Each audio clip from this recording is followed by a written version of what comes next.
sibuyas, bawang, at luya. Yan, lagyan na natin yung chicken breast lang. Lagay tayo ng kapis. Pansi-pansi lang.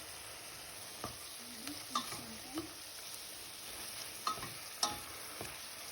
Lagay din tayo ng oyster sauce. Mix natin.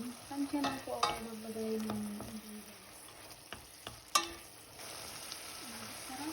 Sesame. Tomato. At maglagay din po ako ng paprika.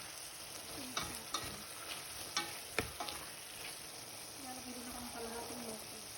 Mix natin. Takpan natin ng lasang matulog. Check natin. And guys, pwede na tayo maglagay ng tubig. Takpan na yung ulit natin. Patayan natin kumulo. Check natin guys. Kumukulo na siya. Kaya ilalagay na rin natin ang ating gulay. Ito ang ating gulay. May kamatis ako dito. Patatas. Yung tangka ng spring onion, carrots, at saka ito yung laman ng celery. Ilagay na natin.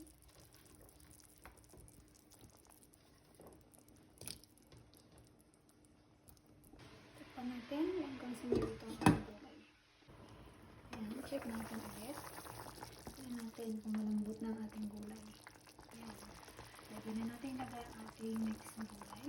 Meron tayo ditong bagyo beans, zucchini, leeks, at saka dahon ng sibuyas. Ilagay na natin ang sabay-sabay. Mayroon din ako ditong repolyo guys. Isama na rin natin.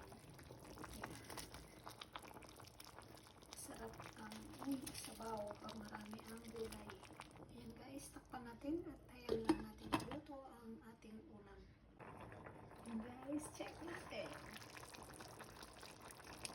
Ayan, pwede na ang ating ulam guys.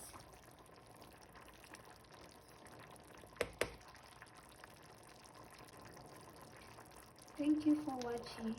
God bless. See you in the next video. Please follow for more.